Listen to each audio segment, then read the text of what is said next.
Pratite najnovije vesti televizije Metropolis. Sve veći broj naših najstarijih sugrađana osjeća ovih dana probleme sa disanjem. Uzrok toga je, kako kažu u Zavodu za zaštitu zdravlja, povećan procenat ugljen monoksida u vazduhu. Domovi zdravlja prepuni su penzionera. Na red za ulazak kod lekara čeka se satima.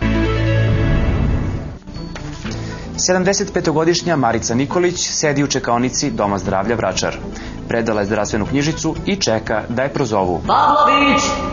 Razgleda šare na torbi gospođe koja sedi pored nje i čini joj se kao da je i ona nekada imala takvu torbu, možda sličnu, ali ne sjeća se kada. Vukašinović!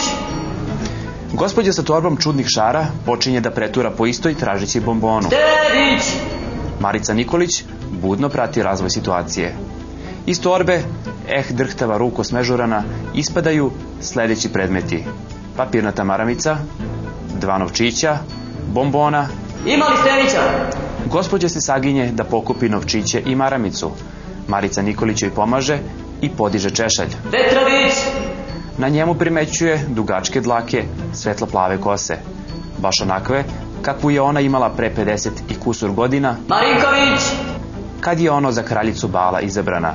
Gospoda elegantna, dame u raskošnim haljinama, a ona mlada, lepa, visoka, kose boje zlata, sa haljinom, Popović! istih ovakvih šara kao na torbi gospođe.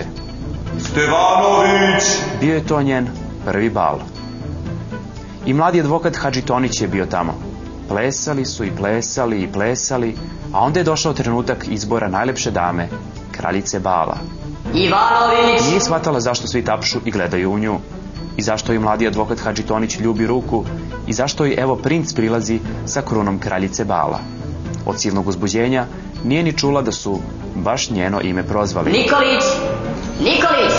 Nikolić! Sve veći broj naših najstarijih sugrađana ne odaziva se kada ih prozovu u domu zdravlja. Čekaju satima, a onda i ne ušavši kod lekara odlaze kući, začudo, mnogo zdraviji nego pre dolaska u čekaonicu. Uzrok toga su lepa sećanja na neke dane prošle, kažu u Zavodu za zaštitu zdravlja. Pratili ste najnovije vesti televizije Metropolis, ostanite dalje uz naš program.